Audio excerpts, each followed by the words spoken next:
Hello and welcome to the podcast, 10 Lessons It Took Me 50 Years to Learn, where we dispense wisdom, not just information, not mere facts, not just platitudes, to an international audience of rising leaders. In other words, in this podcast, you'll hear valuable insights that you cannot learn from a textbook because it took us 50 years to learn this stuff. My name is Jeffery Wang, the founder of the Professional Development Forum and your host. This podcast is sponsored by the Professional Development Forum, which helps diverse young professionals of any age find fulfillment in the modern workplace. Our special guest today is Andrew Tyndale. Andrew spent 26 years in the commercial investment and banking sector with Babcock & Brown, Macquarie Bank, and the predecessor to UBS. In the 2008 GFC, Babcock & Brown became Australia's largest corporate collapse, leaving Andrew unemployed and having to write off the majority of his life savings that had been accumulated in Babcock & Brown shares. Through this difficult period, Andrew learned a lot about himself, resilience, and how meaning and purpose add value to life. Post that traumatic experience, Andrew continued to work as an investment banker, but mainly for good causes, focusing on attracting institutional capital to the affordable housing and aged care sector. Andrew also advises foundations and governments on using investment capital to address the world's biggest problems. In 2014, Andrew was awarded a Fulbright Scholarship in Social Impact Investing, and in 2021, he will be co-founding a new impact investing investment house. Together with his wife, Philippa, Andrew has been extensively involved in international development work, including microfinance with Opportunity International Australia, maternal health and education with Uganda's Tekworo Foundation, and digital literacy and numeracy through Library for All, now part of Save the Children. Well, that is a lot of meaningful work, Andrew. Very honored to have you join us today. It's my pleasure to be here. Thanks for having me. That was quite a hell of a story that you shared with us the other time, where you went through that toughest period of your life. I just knew that from that story, I had to invite you to this podcast. The wisdom that you must have accumulated over these years and through those extraordinary experiences would be incredibly valuable for the people. Thanks, Jeffrey. I feel like if wisdom equates to scars, then maybe, yes, I've got lots of wisdom for you. What I'm hoping is that for some of your younger listeners, maybe I can pay your stupid tax, or maybe I can tell you about some of the mistakes that I made that you needn't repeat. Exactly the spirit of this particular podcast. If through listening to this podcast, we don't have to pay the stupid tax, then mission accomplished. Let's just jump straight into it then. What is the very first business lesson that you've learned? I think the first one I'd love to share with you is that you can't go anywhere that you haven't imagined, that you haven't envisaged. When you see something, that enables you to go there. And if you can't see something, or if you can't bring yourself to see something, it'll be very, very difficult for you ever to be able to put yourself into that position in reality. Almost all of us aim too low. We don't aim high enough. So we're not thinking out a year or 2 years or 5 years. We're not really reaching out into the future to envisage where the kind of person that we could become, the kind of career that we could have, the partnership that we can be in. But unfortunately, most of us live day by day, week by week, maybe paycheck to paycheck. And certainly we don't think about being intentional about the jobs that we take, about the investment that we make into our careers and into our individuals. I remember very well, painfully well, teaching my kids to drive.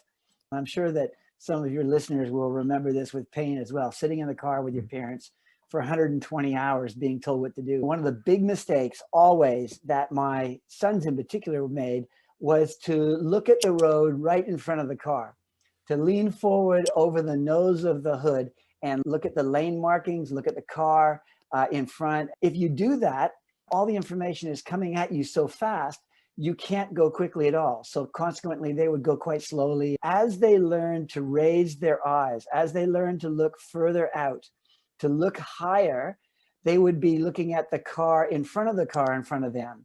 They'd be looking at, is the road turning left or right? Do I need to prepare? Is there a traffic light coming up? Or what are the obstacles I might have to get around? As by raising your sights and aiming higher, aiming further out, things come at you at less of a pace. You have much more time to prepare as they come shooting at you. It's about intentionality. It's about stopping and saying, okay, if I want to plan my career, what do I need to be thinking about? Well, I need to be seeing myself in 5 years or 10 years or 15 years. And then what does that mean that I have to do now in order to prepare for that? You can't end up where you haven't imagined yourself to be, where you haven't envisaged yourself. Absolutely. So if I could replay that back to you and see if I've understood this correctly. So you have to look forward and you have to look at the big picture. You look 10 steps ahead in order to be able to go fast. You have to imagine your destination in order to plan your steps forward from here on in. There's a lot of people who's afraid to think big or afraid to dream big. Is there an element of the lesson that you can't create something or you can't be something that you can't imagine? I think there are probably two reasons why we don't look forward. The first and probably the most common one is people just don't think about it. We're so used to existing and to reacting to what comes our way rather than being intentional and planning. The second reason, though, is maybe more dangerous, and that is where people are afraid of what they might see or afraid of the failure. They're scared to dream because somebody knocked their dreams back before. And dreaming and imagination are what it's all about. That is your inner life coming to life. There's a great saying that if you aim at nothing, you're bound to hit it. You need to be thinking forward in order to do the right thing just by yourself, the right thing by your family, by the people who are depending on you going forward, your employees, your spouse.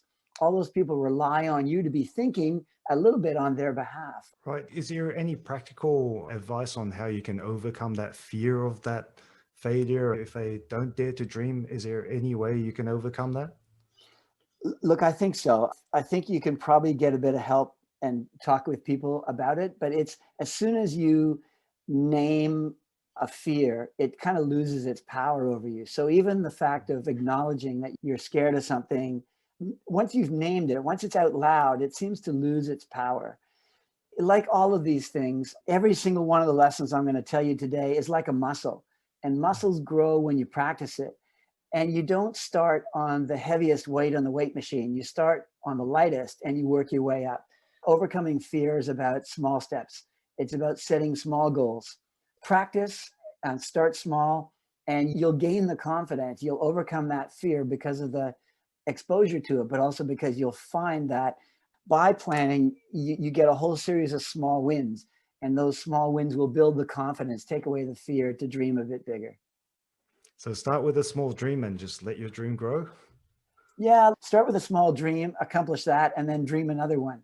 And then accomplish that, dream another one, and accomplish that, and get bigger each time. That makes sense. So lesson number 2 is play the long game. What do you mean by that? Let me tell you my story about how this came up. When I was 50, I was working and leading a division at Babcock & Brown, which is a major Australian and international investment bank. And the GFC came and the company went into significant problems, and ultimately it collapsed. And about $74 billion worth of investments were on-sold and sold out and taken away by bankers and things like that. It was a very difficult year. And halfway through, my 50th birthday came up, and my wife and I had planned a trip. She was asking me whether we should go on it or not. And I said, yes, let's go on it, because it'll be a good chance to sort of step back out of the situation.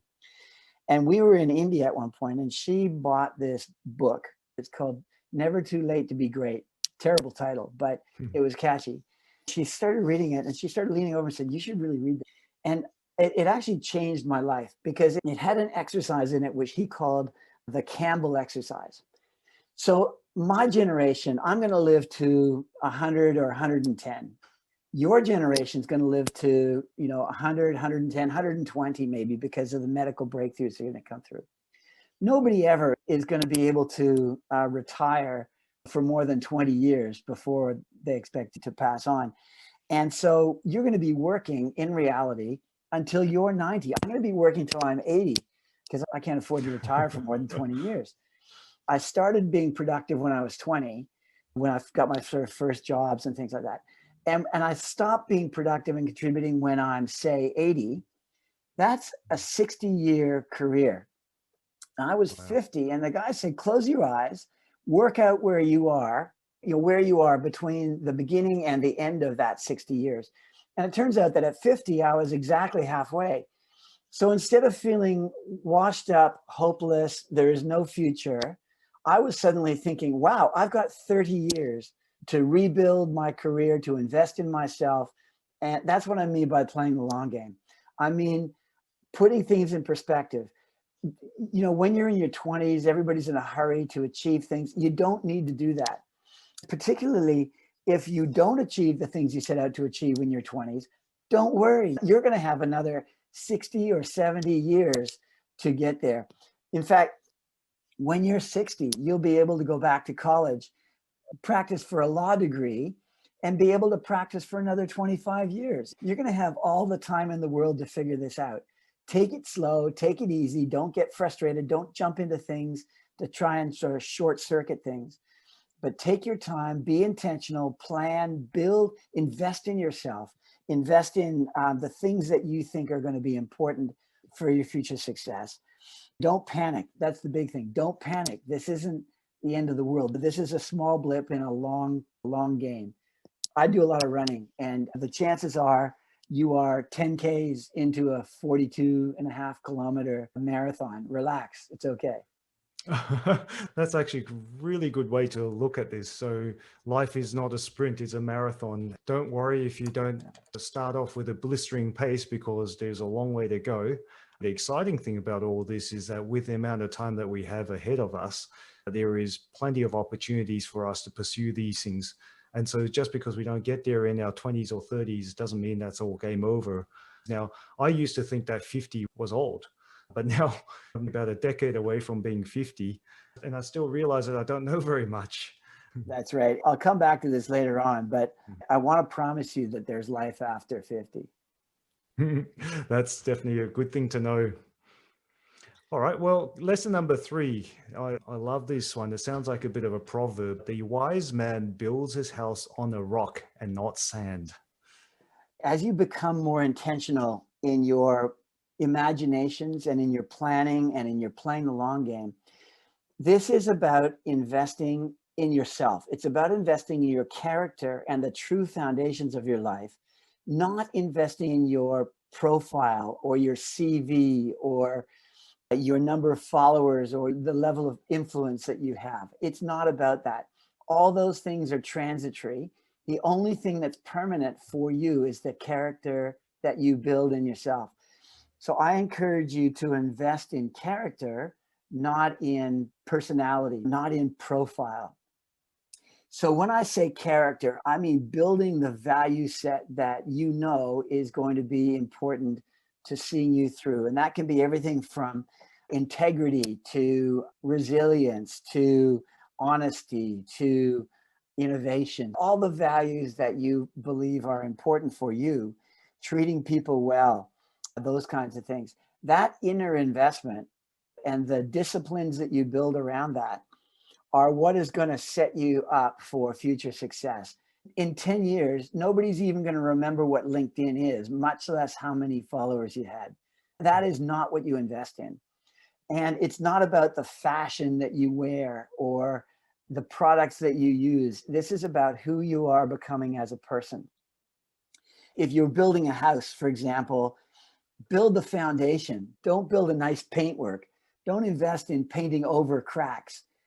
Strip it away, strip it right down to the foundation, and make sure the foundation is built on rock before you start building up everything else. I guarantee you that you're going to go through good times, and I guarantee that you're going to go through hard times, and probably multiple times. In that last exercise, the Campbell exercise, you're likely to have a working life of 60 to 80 years. Well, that's 6 or 8 careers of 10 years each. So what you want to do is you want to build the foundations of your skills and of your character. And when the bad things happen, which they will, what will stand the test of time is your character. What won't stand the test of time is all the superfluous stuff, all the temporary things, the fluffy things that you thought were important, like the fancy car you drove or the clothes that you wore or the holidays you took. That's garbage. That will be washed away in a storm. If you build your house on the rock, it'll survive whatever comes your way. I think I understand what you're getting at. I can relate that to one of the lessons from Jordan Peterson: pursue what is meaningful over what's expedient. Right. But how do we know that whatever we're pursuing is meaningful and not just Okay. expedient? How do we tell the difference between the two? Because character is hard, because character requires discipline. The character is the sum of the thousands of micro decisions that you make every day. Just today, I was looking at a post from a friend of mine on LinkedIn. She was talking about the idea of atomic decision making, where you break down all decisions to these tiny little particles, where you choose to do the right thing or the wrong thing all the time in little tiny decisions that are themselves meaningless. Do I walk in front of that person? Do I hold the door for that person? Do I cut in front of that person in traffic, or do I let them go? They give me too much change in a shop. Do I reimburse it, or do I walk out? If I have an opportunity to help somebody, do I do that or do I not do that? None of those decisions in themselves are going to change your life. But the accumulation of each one of those little micro decisions, time after time after time, every day, how you choose your words and how you speak to people who are serving you, the bus driver or the waitress or the shop assistant. Are you polite? Do you give them dignity? Do you take a moment to listen to people? Do you help people out? All those micro decisions lead to the building of character. Nothing else leads to the building of character. You can't suddenly have a character shift late in life and go back. You can't be a jerk all your life and suddenly become the nice person or the good person. It doesn't work that way. It's the accumulation of millions of micro decisions, day by day, hour by hour. I came across a quote that was referenced today. I came across this quote, and it's one that I heard before, but it actually fits beautifully. And it's from Lao Tzu, the Chinese philosopher. And it says, watch your thoughts, for they become your words. Watch your words, for they become your actions. Watch your actions, for they become your habits. Watch your habits, for they become your character. Watch your character, for it becomes your destiny. So even your thoughts, even every moment is building towards your character. And if you are disciplined all the time on little things, the big things just fall into place naturally. That makes sense. But it's interesting what you said. It's hard. Yeah, I mean, I think it's important to have a framework that you give yourself. Those frameworks can come from philosophies or religions or a faith base, but that framework can also come from being aware of the values that are important to you. Is generosity important to you? Well, if it is, how is that being reflected in the decisions that you're making every day? Do I grab the big piece or the small piece when the cake's cut? Am I the first in line or the last in line? Do I grab the first seat or the last seat? All those things, layer after layer after layer, gets built up by practice, or not. Maybe it's not. But think about the value set that you have, the framework that you have, where you can measure against these things. And it's all about becoming intentional. Very wise words. And I like the next lesson, which is find your tribe. What do you mean by that? So I am strongly of the belief that human beings are herd animals. We're really not that much different to cows or wildebeests or zebras. We were designed to be shoulder to shoulder with our colleagues and friends and family, facing danger together and facing the horns out, knowing that other people have your back covered and watching the predators come around. If you're a loner, you'll get picked off, just like the animal world. You watch the African animal kingdoms, loners get picked off, but flocks of birds warn each other and burst into the air when danger comes. Buffalo, if one of their young is attacked, they'll come back and assist and drag it away from the jaws of the predator. Even lions, if they're on their own, if they're driven away from a pride, will starve to death because they don't have the speed to sprint and catch their food every night. What they do is they startle prey into running into one of their mates, who then drops it for them. So we are no different from any other animals. We're built to be in community. We're built to be in tribe. And it's important to do each part of your life in community. And it's okay to be part of different communities. So your family is a community, the ones you grew up with and the ones you choose and the ones you make. And they look to you every bit as much as you look to them for support, for resilience, for them to believe in you, for you to provide for them, all the different roles that we have. Your spouse will be probably the most important decision you ever make.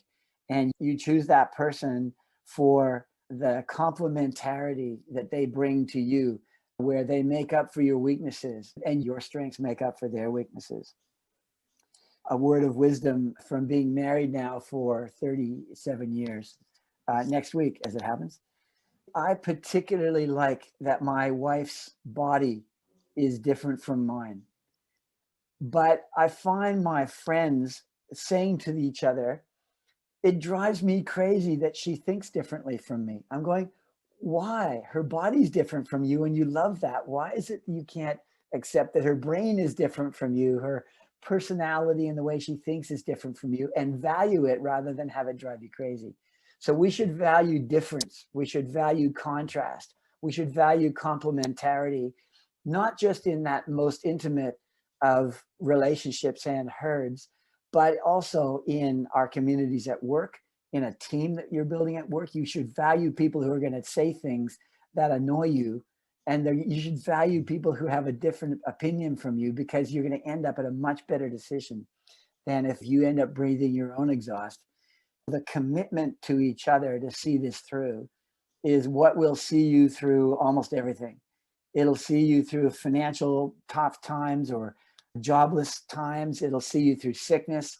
It'll see you through success events where you're planning together and working together for some magnificent outcome. And it's a lot more fun to do it in person. It's an absolute need and an absolute requirement. I believe we're built to be in community. Yep. But the interesting thing is it then becomes enjoyable and it then becomes meaningful as well. So we are not built to be loners, and people who are loners will ultimately come unstuck, just like a lion out alone. Eventually they're going to die of starvation because they just can't continue to hunt by themselves. So people who pride themselves on being alone or doing the majestic leadership thing all alone, they're going to come unstuck every time. That's right. So from what I'm hearing, there's two aspects to this. We're herd animals, which means that we are supposed to do life together. There's utility to that we live better lives, we help each other, and we help fend for each other, we help protect each other, we help care for each other. So there's a very important element of mutual benefit to do life with your tribe. But I'm also hearing there's another aspect of that, and is that your tribe becomes your extended family. And your relationship to your tribe ultimately gives you that purpose, that meaning that is so important in order to make our lives purposeful, right? So there is two elements to this. So your tribe not only helps you live a better life physically, but it also makes you live a much more happier, fulfilling life in the same process. I absolutely agree with that. I would say that you gain meaning and purpose from accomplishing things together that you couldn't apart. You often hear people saying in the Army, I'm not fighting for my country when I'm in the ditch. I'm fighting for my unit. The 4 guys or the 10 guys who rely on me to stay alive tonight. That's my purpose. And that becomes a reward in itself, not just the fact you stayed alive, but the fact that they are with you and the camaraderie that's built up. That teamwork becomes a reward in itself. Absolutely. That's very profound. And I think that's an extension to that phrase we often hear, no man's an island. And that's absolutely true because we are relational creatures. Our existence requires us to have that deep connection with those around us in order for us to exist. Yeah, I So, agree. I think you'd absolutely. go crazy being by yourself. This was brought home to me in a foot race. This is back in 1999, so a while ago now, but it was a 100-kilometer race called the Trail Walker. And it was the first time that it had been run in Australia. We ran in teams of 4, and you could only win if all 4 of your people got across the line at the end. And so what was amazing to me was that all the way through, there were likely 2 or 3 people that were strong on each leg. And there was likely 1 or 2 of you, 4 of you, who was weak on one particular leg. Nobody was strong all the way through. Everybody flagged and was hurting or got dismayed. And it was the encouragement and the support of the other people and the determination that rubbed off on people to see each other through. And the team would never have made it if the 4 of us had tried to run individually. None of us would have made it. But because the 4 of us ran together in a team, we not only made it, in fact, we ended up placing 3rd that race, but it was the first mixed team as well. But it was a very salient lesson to me that you work with people who bring strength when you're weak. And when they're weak, you bring strength. Absolutely. There's a great saying that if you want to go fast, you go on your own, but if you want to go far, you go together. And I think that was an example of how far you went to 100 kilometers to be exact. And that's very impressive. So the next lesson, you have the power of life and death on your tongue. Sounds like Yes. words are important. Well, words are important, yes. In fact, you can bring people to life or you can kill them with your words. And that's, again, most evident when you're a parent. Your little kids look to you for leadership and guidance and protection. And the whole idea of motherhood and fatherhood is that this child is totally dependent on you. If your words are harsh or careless, you can see them wilt. They wilt visibly in front of you. They're taken aback, they're hurt, they're confused, they don't know what's going on because that secure relationship suddenly has hurt them. If you continue down that line of criticism or anger or whatever it is, you will kill something inside them, and it'll be years of therapy for them to work it out. So our tongues have the power of life and death. The principle is that the more authority somebody gives you, the more power your words have, for Mm. good or for bad. And so if you are a leader in a team, your words will make the difference between that team being a delight to work in, where they will walk over hot coals for you, or agony to work in, where they complain about their work as soon as they get home and they can't wait to leave you. Your words will make the difference for them, whether their work brings life to them or whether it brings death to them. I was on a board of a company where the founder, who everybody had this huge awe and respect, the founder had this kind of titular role, but the founder thought that his role was to throw hand grenades in and throw in ideas or challenges. And I was chairing this company, and I had to take him aside one time. I had to say to him, look, if you were just a normal person, then your ability to stir up thoughts would be constructive.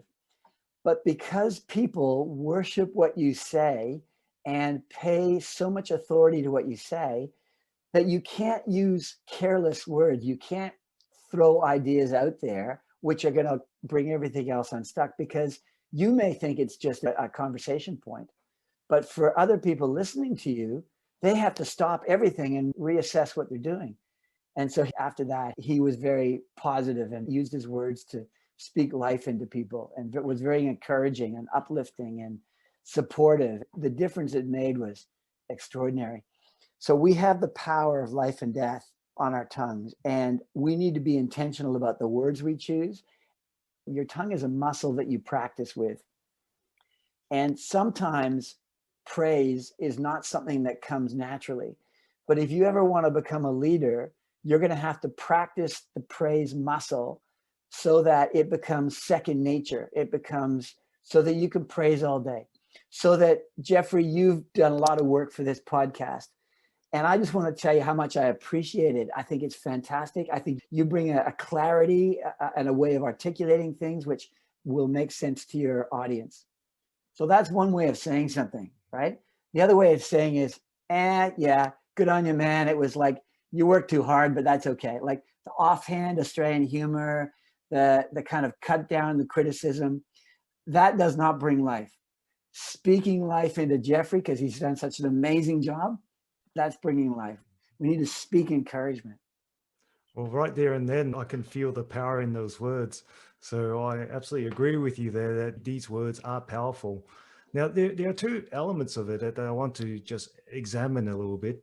When we're young, we were taught that sticks and stones can break my bones, but words can never hurt me. As a passionate believer in free speech, there seems to be this movement where speech you don't like or speech we disagree with is now considered out of bounds because it somehow hurts the people's existence. But surely there must be space for discourse, for us to be able to think, for us to be able to grapple with ideas without necessarily feeling hurt or being personally slighted. Is there some sort of incompatibility with that? I don't think it's incompatible, but I think your point maybe even illustrates the point. One of the reasons why the US, for example, but the whole of the Western society is becoming polarized in their views is because social media is playing back to us the opinions that we're comfortable with, the opinions that we grant authority to, and the opinions that we want to hear. So it becomes an echo chamber, and bit by bit, we spin away from each other to the point where in order to continue to get your attention, the people out on the peripheries have to become more and more radical. At some point, they have to demonize the enemy on the other side. Otherwise, they're not sticking out from the crowd. They're not being noticed. So they have to get more and more radical about the things that they're saying about the other side. Mm. I think the point for each of us is that we need to be intentional and very aware of who it is that we give authority to speak into our lives. And do I want to give authority to the BBC or do I want to give authority to Fox News? And I'm not saying there's a value choice. I'm just saying that if you're not careful, you grant the authority without actually thinking about which do I want to do. So in a business world, in a career world, or even in all of our worlds, we need to choose people who are mentors. So, and a mentor means lots of different things to different people. But what I mean is, if I see somebody that has a beautiful marriage, then I want to let them speak authority to me about how to do my marriage. If I see a person who's brilliant at parenting and I want to become a good parent, I make them my mentor by giving them the authority. So when they say something about parenting, I treat it as having huge authority and it impacts me and it stays with me and I absorb it. And if I see someone who's brilliant as a leader in a business and I want to become a leader, I let them become my authority in leadership. But I don't let the leader become an authority for me in marriage. Chances are they're different people, right?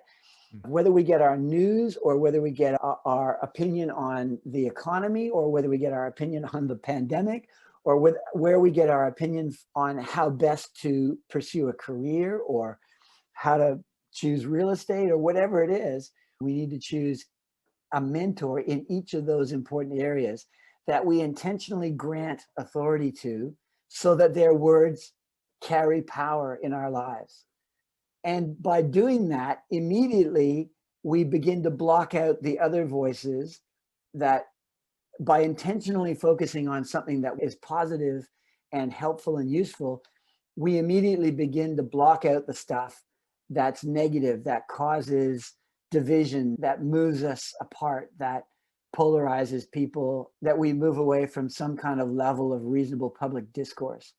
It tones down the anger in people. It tones down the frustration or the fear or the demonization.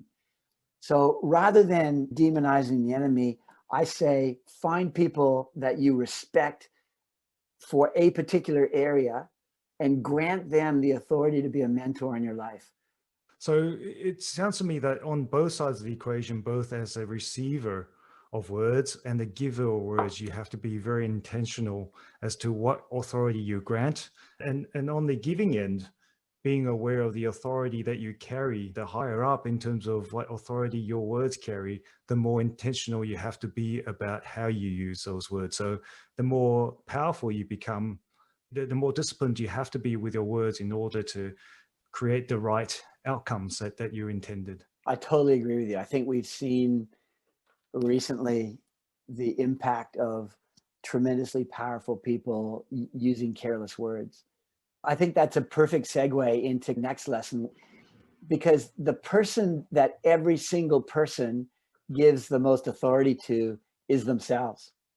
So that self-talk, whether we're intentional about it or whether we're aware of it or not, each of us speaks to ourselves roughly 7 times the speed of the way that you and I are having this conversation, or the way that people listening to this podcast are digesting what we're saying. So they might be saying, at the same time as they're digesting it, what we've just been talking about in mentors, they might also be saying, oh, what a terrible pair of glasses, and I don't like the shirt, and I wonder what those books are that are behind them. This kind of self-talk buzzes. Our minds just are alive all the time. That self-talk is the most authoritative word that we have. Each one of us grants that self-talk the most authority to continue. So when we're talking with a mentor, our self-talk is going, yeah, I love that, I love that, I love that. And when we're talking to a person that we really don't like, we don't say it out loud, but our self-talk is going, oh, what a jerk. That guy's a real, or whatever it is. Yep. But that self-talk then becomes the most powerful tool that you have for changing how you want to be. Like that Lao Tzu quote, your thoughts become your words become your actions become your habits become your character becomes your destiny. Those thoughts, that voice is the most powerful voice. So you have to discipline it. Henry Ford has this great quote that says, whether you think you can or whether you think you can't, you're right. You think about that for a moment. That was probably 100 years ago he said that. Yep. Your voice, your inner thought, your inner voice will limit you if it's saying, oh, I couldn't do that, or I could never do that, or I can't see myself doing that, or, oh, no, not me. Those voices will limit you. The same voice where you speak to yourself affirmations and positive affirmations, I come across people who say, oh, I could never do that. Or oh, I'm terrible at that. And I say to them, practice one thing for me. Instead of saying I'm terrible at that, use these words. I used to be bad, but I'm getting better at that. And you can't even say that out loud without changing the way you think about things. That's true. It's just not possible. Your words are the most powerful tool that you have for shaping who you want to become, how you want to be, and where you want to end up. It's really easy to limit yourself. And that's what many bad teachers and many bad parents and many bad bosses have taught us. But if you can get a hold of the positive side of that tool, where you begin to say, I can see myself doing that. I am the person I want to become. I am strong. I am all of those things that you want to become. You will move into that place. For the benefit of our listeners, lesson number 6 is you grant the most authority to your own words. Your self-talk becomes your reality. Your words are so powerful that it becomes a self-fulfilling prophecy. So whatever you say to yourself, it is so powerful that over time, it just becomes the reality for you, whatever that is. The more you repeat something that's not true, the more you end up believing it. The more you remember something in a particular way, the way you speak it, the more it actually becomes your memory. Because your ears don't differentiate true or false when you're saying it. It's only true. So is it as easy as just start speaking positively to yourself? Yes, how do you change your self-talk? Again, it's a muscle like any other muscle. The first thing is becoming intentional about understanding what it is you're saying. Like, why is it that I don't like public speaking? oh, I can't, oh, I'm no good at it, or I always get emotional, or I get choked up, or I'm scared of it. Take those thoughts as soon as you recognize what they are, change them to say, hey, it used to be that I never liked public speaking, but over time, I'm getting much less scared about it and much more confident in it. Just practice turning it and opening the possibility, and your whole mind changes. It can't help but change because your brain believes what your tongue says. Absolutely. I agree with that. Lesson number 7, fill your heart with gratitude. Yeah, I love this one. I love this one because we've all been through a year last year where we had a number of choices about how we could feel. And lots of people were depressed and isolated. Lots of people were scared. They were anxious about their income or their jobs or their business. And lots of bad things happened. But there were lots of great things that happened. On a business basis, last year was pretty bad. But on a family basis, it was unbelievable. All my adult children came home from overseas with their babies. So I got to see my grandchildren every day, and I got to see my children every day or every week, rather than having to wait another 6 months or 12 months to do a trip overseas. So I choose to fill my heart with gratitude rather than fill it with anxiety or anger or bitterness. So there are negative thoughts where you're trying hard not to be anxious. So I've heard people say this. So how's COVID doing for you? Well, I'm trying not to be anxious about my business. It's almost impossible to try not to feel something. Like if I tell you, don't think about a pink elephant, as soon as I say the words, there's a pink elephant. Our minds abhor a vacuum. They just can't deal with the vacuums. They don't deal very well with try not to fear, try not to be anxious, because we spend all the time trying not to do something. We spend our whole time focusing on it. The way to try not to be anxious is to fill your heart with something positive, to fill your minds and thoughts with something positive. And the best thing is gratitude. If you choose the things you're grateful for the country we live in, the weather we have, the safety we have, the government we have, whatever it is we choose to be grateful for, as soon as we're being grateful for something and talking about it and thinking about it, we can't be anxious, because your mind can't be filled with anxiety and filled with gratitude at the same time. It doesn't work. So gratitude displaces anxiety. It displaces fear and hatred. It displaces prejudices. It displaces anger. It displaces the negative things that are going to eat you alive from inside. But gratitude is great because it expands your heart. It expands your mind. It doesn't shut it down.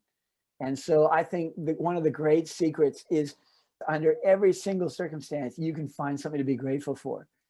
Focus on that, fill your mind with that, fill your heart with gratitude, and you'll find the other stuff, the negative stuff that you might even be prone to, gets displaced, gets pushed out, because the two are not compatible. Well, I've heard people say that one single thing that could give you the most happiness in your life is gratitude. And I have to agree with that. I think you're right. It's very hard to be thankful for something and not be happy. Absolutely. Oh, God, I love this one. Lesson number 8, unforgiveness is like drinking poison and hoping the other person dies. Yeah. Look, I like this one too. That's actually a quote from Joyce Meyer.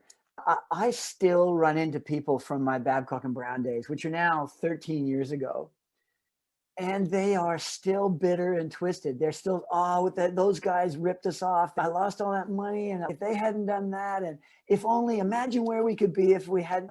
I'm going, dude, forgive and move on. Get over it. Bad things are going to happen all the time. They're still stuck 13 years ago. This entire 13 years has been a waste for them. Forgiveness is the key to moving on. It's the key to cauterizing the hurt that's been there. And it might be your ex-boss, or it might be a parent or a relative or an ex-spouse. you will never be able to move into a new relationship, a new marriage with joy until you get over the bitterness and unforgiveness of the last one. You have to heal that way before you're able to move forward. And the best way to heal is forgiveness. My wife does a lot of work with a foundation in northern Uganda. And it was a woman who worked with children all the way through their civil war. And you may know the name Joseph Kony. So he was a rebel, and he used to steal children, sort of 8 to 12-year-old children. And the boys were turned into child soldiers through incredible brutality. And the girls were turned into sex slaves for the soldiers. One young woman we met at, say, 18, had 4 children in the bush. 2 of them had died in childbirth. She had a chance to escape, but she could only pick up one and run. So she had to leave the other one there knowing it was going to die. She walked 800 kilometers through jungle and predators and thorns and no water, no food, and everything else to get back home. She's 18 years old. She got taken when she was 11 or 12. These people lead just such a difficult life. And there's a great story of this young woman who escaped. She was a natural born leader, but she was so angry. And our friend had walked her through this forgiveness exercise. So she was finally able to forgive what people had done to her while she was away. She ran into, on the streets, the young man who, as a boy, had kidnapped her and led her into captivity and into this terrible life. And he saw her and recognized her straight away and was so scared he started to run away. And she called him back and she said, "No, it's okay. I forgive you." And that forgiveness released him from the fear of always potentially being caught or beat up or ostracized. And it released her. And she's now gone on to do a university degree, and she's studying a master's in law. She wants to become a civil rights lawyer, human rights lawyer.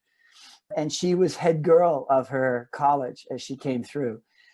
The power of forgiveness. These young women are taught to forgive the people who raped them, who gave them the children, so that they can love their children. Forgiveness is always the first step in healing towards being able to do what people never thought you could do. Can I really love this child, which is the product of rape? Can I really learn to live again when I've been through so much? Well, the answer is yes, but it starts with forgiveness. Forgiveness heals, cauterizes the bad stuff, and allows people to walk into new life. And quite often the people themselves don't realize that forgiveness helps them much more than the people that they've forgiven. Oh, yeah. The flip side is the same. Unforgiveness doesn't hurt the other person. Unforgiveness hurts you. That's why it's like drinking poison and hoping the other person dies. This doesn't work. All right, lesson number 9, undirected passion won't lead to purpose. This sounds very, very profound, and I'm not quite sure I understand this, so I'm going to need you to just walk me through this. Yeah. People often say they need purpose and meaning in their lives, whether it's in their work or otherwise. Mm-hmm. There's a phrase that God put eternity in the hearts of man. And I think we desire to have some meaning. So we desire to have etched our names somewhere for something good. That's probably how graffiti happens, or probably how people with donations put their name on a university or hospital building or something like that, because people desire to be recognized for meaning or for purpose. But the way you find purpose, it's at the intersection of opportunity and passion. Mm-hmm. But not just any passion, not just selfish passion, not just romantic passion. That's not what I'm talking about. I'm talking about passion where you start with your values. So the 3 steps are: you establish what your values are. That leads you to understand what you're truly passionate about. So the values drive your passion, and then your passion, where it intersects, where it overlaps with an opportunity that comes your way, that's where you find meaning. That's where you can plow your energy. That's where it doesn't feel like it's hard work. It feels like you're in the flow. You know, all these phrases people have are in that sweet spot where your passion meets the opportunity that you have. And that sweet spot, that meaning, that purpose is almost the ultimate reward. It's almost what people live for, whether they recognize it or not. So how do you distinguish the difference between something that you like the idea of, something that you think you're passionate about, versus something that you're truly passionate about? And I know you mentioned something about values. It's about being honest with yourself. Is my passion fast cars? Yeah, maybe, but it's hard to see how you could turn that into purpose. Is my passion about helping people? Is my passion about working in a team? Is my passion about seeing helpless animals have a voice? Is my passion about art and the beauty of creation? And that comes from not so much experience and wisdom, but just practice. Like, where do I get butterflies? When I see something or hear something or come across somebody who's got this job, I go, oh man, I want that job. How do I get that job? Right? That's when the butterflies happen. And that's the trigger for this passion, that it's not just a passing lust, or it's not, I want to be famous passion. This is a passion that this meets something deep inside me that I wasn't aware of, but it lights it up. It does something about electrifying it. So it's just practicing, recognizing the butterflies that you get, and then trying to articulate what that means. Your values and strengths is all about self-awareness, and that those values drive your passion. So my value might be the dignity of all life. That drives the desire to help helpless animals, or to stop the slaughter of animals, or become a vegetarian, or whatever that is. That passion leads from the core value that you have. And then the passion, when you have the opportunity to do something with it, that becomes purpose and meaning. It takes me a long time to actually understand what my deep embedded passion actually is. When I was young, I tend to fall in love with certain ideas. I love the idea of being important, influential, powerful. I love the idea of being rich, wealthy. I love the idea of being famous. I thought I was passionate about all these things. But over time, as you grow, you realize that there are certain things which are much more intrinsic to your core. And all these things that I thought I was passionate about, I just liked the idea of it. It wasn't something that was intrinsic or core. Is it something that is revealed to you over time as you accumulate the gray hairs? It's okay to find passion and meaning in different stages of your life that look different. Student protesters need to be passionate about injustice. And you may become a human rights lawyer, or you may go do something totally different down the track. But that's okay. That moment, your passion is valid, and it's based off a core value, and they have an opportunity to do something about it. Do it. I think all your values and your passions get refined over time. That's not to undermine the importance of early day passions. As you become more aware of your character, more aware of your values, it just becomes refined. So, for example, my passion is about using capital to save the world, to employ money in a way that would delight God. I love that. But I can see how each of the skills and experiences had led to the point where it's not going to be until next year or this year, when I'm 63, that I'm going to start a company that specifically does that. I've been around the edges of it, but as I grow, the passion becomes more in focus, and the opportunity becomes, opportunities are often time bound. Like, this opportunity wasn't around 10 years ago, 15 years ago. It's now the perfect opportunity for me to do it. And that allowed me to step into the next chapter of meaning and purpose for me. So from what I'm hearing, whatever stage of life it is, and whatever values that you have at that particular stage of life, so long as you're pursuing what is congruent with your values at the time, you will find that purpose, you will find that fulfillment. I think that's a great way of saying it. Beautiful. And the last lesson now, this sounds like something out of a novel, or something that Gandalf would say. This comes from an ancient fable of a wealthy king who commissions all of the wisest people in the land about, give me a phrase that will be true in every circumstance. And they went away and they took a couple of years of debate and they came back and they were unified in their response. And the one phrase that will always be true in every circumstance is, "This too shall pass." And as I get older, it's absolutely the truth. I wanted to bring this up because people have experienced really bad things, and maybe they're going into a time when the government support for their business or their jobs is peeling off. It's not the end of the world. This too shall pass. You know, if you're sick, this too shall pass. If you're unhappy, hurt, this too shall pass.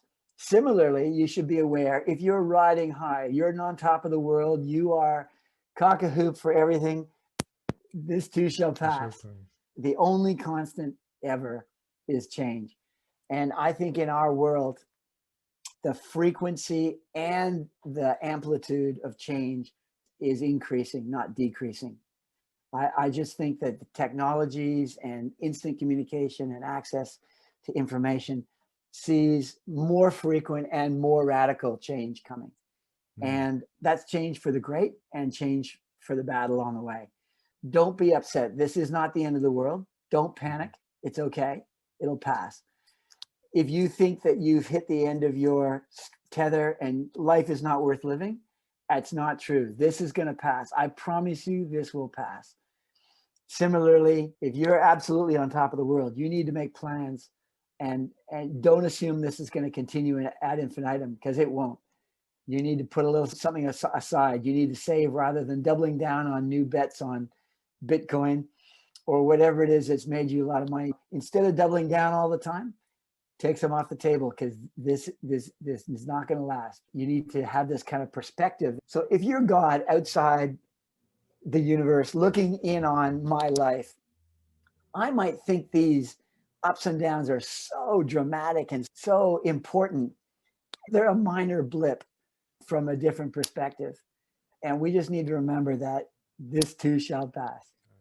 So it's all about perspective. It's all about realizing, I suppose, how small our existence actually is in the greater scheme of things. I think so. Even in the scan of our life, this is a month or 2 months or even a year. This is a year in our lives, but it's only 1 year in a life that you can expect to be 100 years. Like, this too is going to pass. Beautiful. And those are definitely wise words. Now, in closing, I'm going to throw you one of those curveballs that we throw our guests. What is the one lesson, instead of learning something, what is the one lesson that you've unlearned? When you started this whole journey, absolutely you believe to be ironclad truth that you've realized later on in life that it's just not the case. I think the one that jumps out to me in mind was a lie that I was taught at business school, which is, if you haven't achieved what you're going to achieve by the age of 40, forget it. It's not going to happen. People get told different variants on that. If you're not where you're supposed to be by 30, like, that's crazy. I'm here to tell you, there's a lot of life after 40. There's a lot of life after 50. There's a lot of life after 60. It is what you want to make it. If you can incorporate some of the lessons that I've learned, that I hope pay some of your stupid tax, and you grab a hold of some of these things, then that lesson will be proven a lie for you as well. Because play the long game is the opposite of that, right? This says, do whatever you got to do to get there by 40. Play the long game says, plan your life so that it reaches a crescendo at the right time, not some arbitrary number that people pulled out of the air. But how you get there matters, right? Because it's all about the character. It's about doing what's right, even though it's hard, choosing to do what's right over the long term, over the thousands and millions of little decisions that you make in life. I can understand now why I have so much respect and admiration for you, Andrew, because you are someone who I can truly hand on heart say has the right character. It's no wonder that you can survive the ups and downs and come out stronger the other end of everything that you've been through, having to go through all that roller coaster ride of Babcock and Brown. And now you're starting on a whole new journey and continue to save the world. And so really, thank you so much for everything that you've done for us and all the wisdom that you shared with us. I hope to talk to you again. Potentially, we might have 10 more lessons from you as you continue down this journey. I better keep learning then. And like you said, there's a whole lot of life left. That's it. Thank you so much for having me. It's been a pleasure. Absolutely. Same here. You've been listening to the international podcast of 10 Lessons That Took Me 50 Years to Learn, produced by Robert Hosry and sponsored by the Professional Development Forum. PDF provides webinars, social media discussions, podcast parties, anything you want, anything you need. For more information, please visit www.professionaldevelopmentforum.org. Oh, and did I mention that it's all free? Thank you for listening and stay safe, everyone.